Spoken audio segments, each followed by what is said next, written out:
Hello from Heirloom Books at 6239 North Clark Street in Chicago, Illinois. I'm Jeff Helgeson. In 2016, Bob Geldof, the lead singer of the Irish rock group the Boomtown Rats and the founder of Band-Aid, a fundraising effort to provide famine relief that then inspired the We Are the World recording made by a large group of A-list American pop stars, released a two-part documentary film regarding the life and work of William Butler Yeats called A Fanatic Heart, which is currently available on YouTube. In it, Geldof explores the writing and the cultural contributions to Ireland made by Yeats, including samples of his poetry as read by the likes of actor Liam Neeson and singer Van Morrison. Awarded the Nobel Prize for Literature in 1923, unlike other prominent advocates for Irish independence from Great Britain, Geldof observes that rather than die for a cause, W.B. Yeats chose to live for a reason. That reason, the documentary demonstrates, was to work for a vision of Ireland in the 20th century that was modern, pluralistic, and inclusive, and that moved away from a narrow-minded Catholic-dominated aspect of the nation which had driven the novelist James Joyce away from that country in 1909. What Yeats had sought since the early 1890s was a revival of Irish culture and literature following that country's great famine during the mid-19th century that had caused the deaths of over 1 million people and forced 2 million more to migrate, creating a decline in the overall Irish population by as much as 25%. Yeats termed his movement a Celtic twilight, like the illumination before and after the sun rises above or sets below the horizon, although James Joyce later reframed the term as the Celtic toilette. According to Richard Ellman in a 1948 biography titled Yeats, the Man and the Masks, by the late 1880s, while still in his early 20s, W.B. Yeats had become convinced that science had failed to address the needs of Ireland and that what had become necessary was a cultural revival which could help to establish a national identity distinctly separate from the influence of England. Towards this end, Ellman explains, Yeats began gathering Irish legends and folktales, by 1886 becoming, in Ellman's words, both nationalist and occultist. And these two influences would come to fully dominate Yeats' work as a writer and the entirety of his personal life. In opposition to the perceived failures of rationalist scientific materialism, like many others of his generation, Yeats adopted beliefs regarding an unseen world of influences that were rooted in ancient wisdom as reflected in mythologies, folklore, and the idea of a spiritual realm of existence, once stating, "The mystical life is the center of all that I do, and all that I think, and all that I write." Added to this preoccupation, on the 30th of January in 1889, W.B. Yeats met the over 6-foot-tall daughter of a British Army officer who'd become an extreme Irish nationalist due to the hardships she had seen among that nation's impoverished population, and who also shared a strong interest in the occult. Her name was Maud Gonne,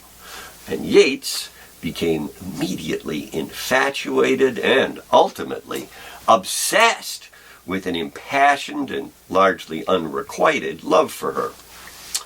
Among the poems Yeats wrote to and for Maud Gonne is the beautiful "He Wishes for the Cloths of Heaven." Had I the heavens' embroidered cloths, enwrought with gold and silver light, the blue and the dim and the dark cloths of night and light and the half-light, I would spread the cloths under your feet. But I, being poor, have only my dreams. I have spread my dreams under your feet. Tread softly, because you tread upon my dreams.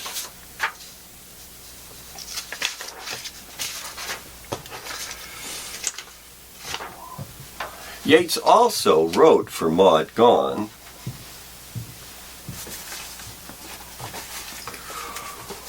"When you are old and gray and full of sleep,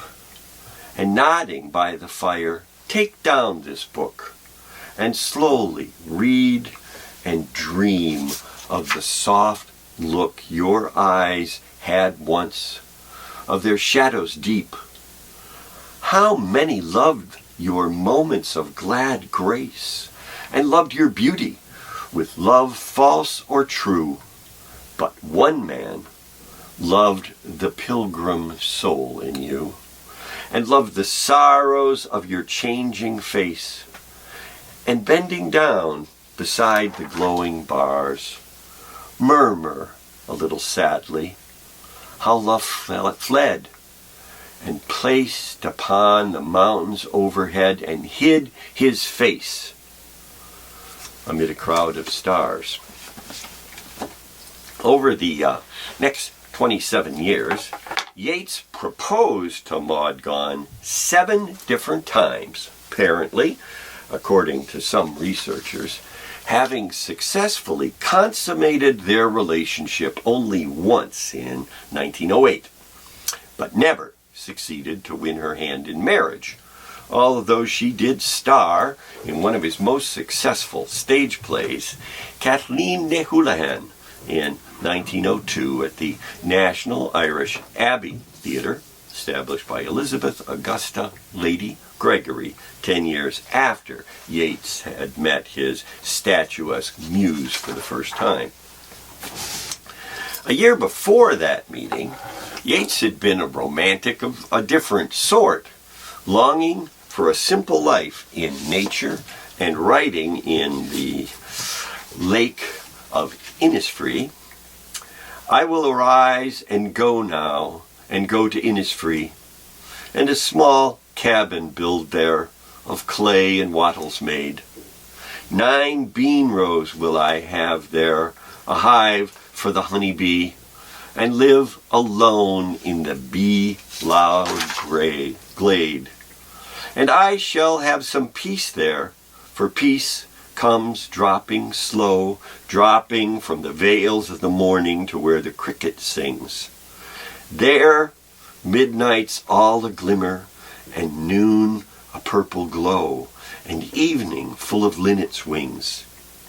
I will arise and go now, for always night and day I hear lake water lapping with low sounds by the shore, while I stand on the roadway or on the pavement's gray. I hear it in the deep heart's core." In the company of Lady Gregory at her country estate of Cool Park, where other writers such as George Bernard Shaw and John Synge visited and carved their names into a large tree, or while attending seances in London and Paris with Maud Gonne, Yeats continued to pursue both his interest in Irish nationalism and occult studies. Largely under Maud Gonne's influence, according once again to Richard Ellman, Yeats adopted the role of Irish revolutionary But he also succeeded in encouraging the Irish National Library Society to establish small lending branches throughout the country. And he, in his terms, undertook to hammer his thoughts into unity, attempting to mold both occultism and nationalism into his art, rejecting hatred of England in favor of opposition to materialism, and finding reconciliation in spirituality through its symbolic and metamorphic representation in his writing. Yeats even found consolation through poetry to his inability to obtain his heart's desire with Maud Gonne, writing in a poem he titled No Second Troy, "Why should I blame her that she filled my days with misery, or that she would of late have taught to ignorant men most violent ways, or hurled the little streets upon the great, had they but courage equal to desire? What could have made her peaceful with a mind that Nobilis made simple as a fire, with beauty like a tightened bow, a kind that is not natural in an age like this, being high and solitary and most stern? Why, what could she have done, being what she is? Was there another Troy for her to burn?" Maud Gonne's consolation, in contrast, seemed somewhat to the extreme to take the form of action. At the age of 22, for example, she had an affair with a 37-year-old right-wing French politician who'd shared her hatred of England. Their union produced a son who died within a year, possibly of meningitis, after the affair between his parents had ended. But about 3 years later, when told by a psychic that she might be able to reincarnate the soul of her child through metempsychosis, the transmigration of souls, as James Joyce has the character of Leopold Bloom explained to his wife Molly within one of the early chapters of Ulysses, Maud arranged to have intercourse with her former lover on the night of the full moon inside the mausoleum where their son had been buried and next to his sarcophagus. 9 months later, a daughter was born who Maud named Isolde after the Irish princess within the medieval romance that had become the basis of Richard Wagner's Tristan and Isolde. Then, 22 years after that,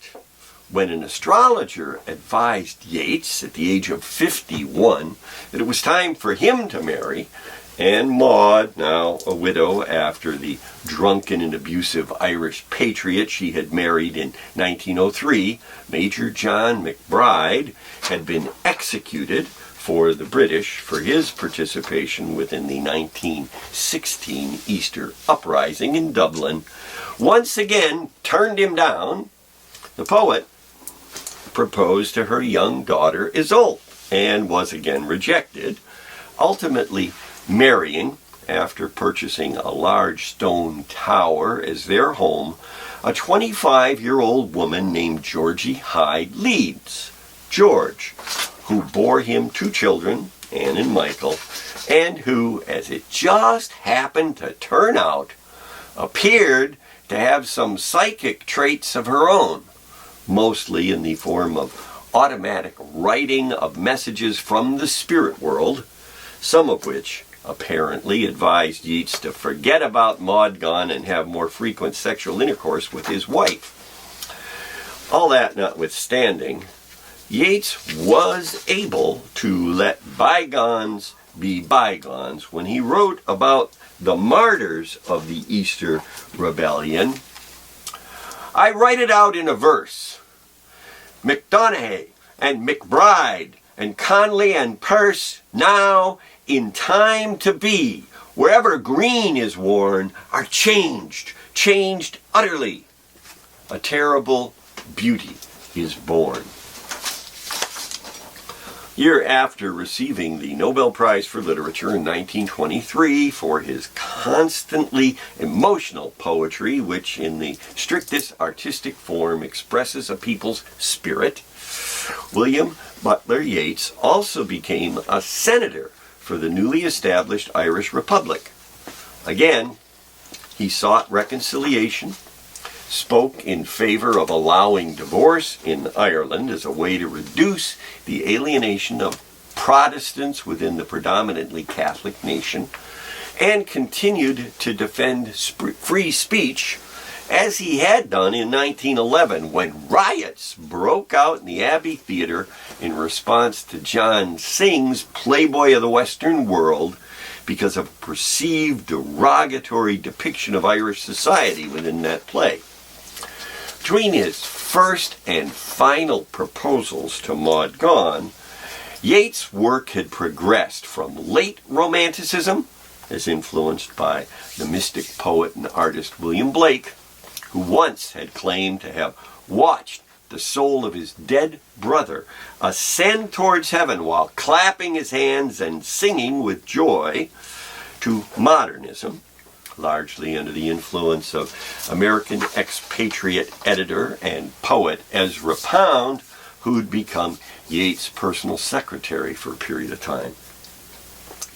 In a book titled A Vision, Yeats outlined his mystical worldview, describing the spiritus mundi, or world soul, influenced by a series of what he called gyres, or spiraling cycles evolving through time. Within the wake of the First World War, although perhaps in part due to Ezra Pound again, leaning toward Benito Mussolini's brand of authoritarianism,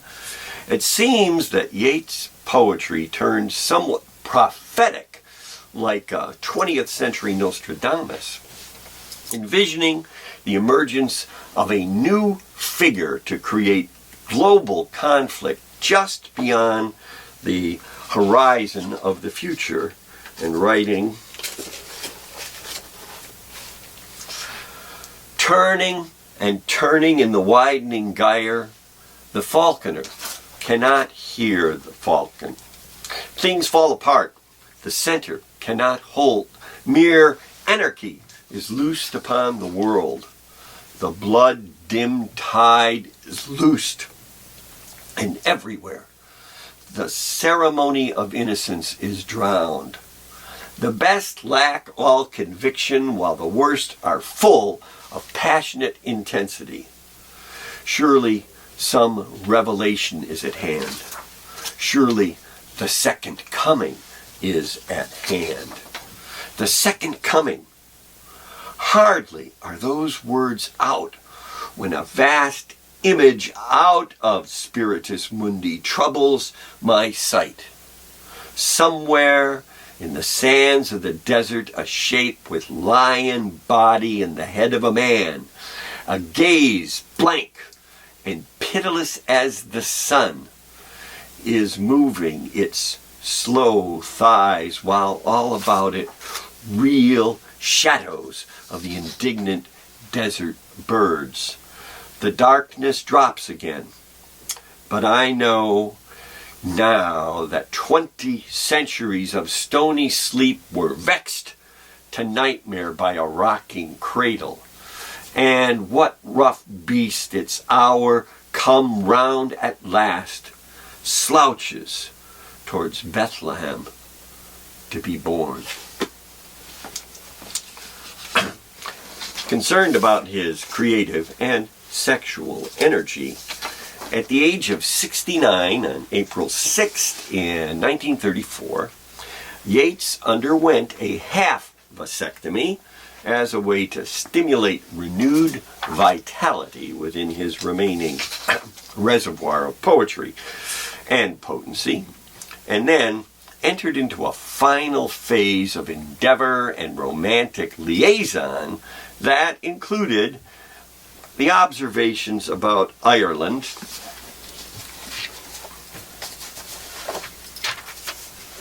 that is no country for old men, An aged man is but a partly thing, a tattered coat upon a stick, unless soul clap its hands and sing. And then, having moved to the south of France for his health, near Pound at Rapallo, who had married Yeats' wife's best friend, Dorothy Shakespeare, in the northwest region of fascist Italy, William Butler Yeats died on January 28, 1939, just 9 months before the start of World War II. Aware of the human condition as consciousness tied to a dying animal, Yeats had arranged that a year after his initial burial, his body should be relocated to County Sligo in Ireland, where he'd spent summers as a boy with his mother's family. But the war delayed this plan for 9 years, and according to a 2015 article that appeared in the Irish Times, when the repatriation was eventually undertaken by his widow in 1948, Yeats' last mistress, Edith Shackleton, and her lover, Hannah Glickstein, had discovered that the poet's skeleton had been removed to an ossuary, a bone depository, where it had been mixed in with other human remains. Still, an effort was made to retrieve Yeats' skull and reconstruct the rest of him as much as possible, and it was this assemblage that became relocated to Ireland and buried in front of a headstone inscribed with words derived from Yeats' poem Under Ben Bulben, the mountain rising above his mother's hometown, reading, "Cast a cold eye on life, on death, horsemen pass by." Now, no matter whose bones are interred in the graveyard at Sligo, William Butler Yeats' legacy consists of 8 volumes of poetry, 9 stage plays, 4 critical books, including The Vision and one about the work of William Blake, in addition to a secular democratic state of Ireland that protects freedom of speech and religion, divorce, and marriage between 2 persons without regard to their gender, as well as allowing for the free and legal termination of a pregnancy within its first 12 months, and later, should there be a risk to a woman's life, or if the fetus is not expected to survive. I'm Jeff Helgeson. Heirloom Books is located at 6239 North Clark Street in Chicago, Illinois.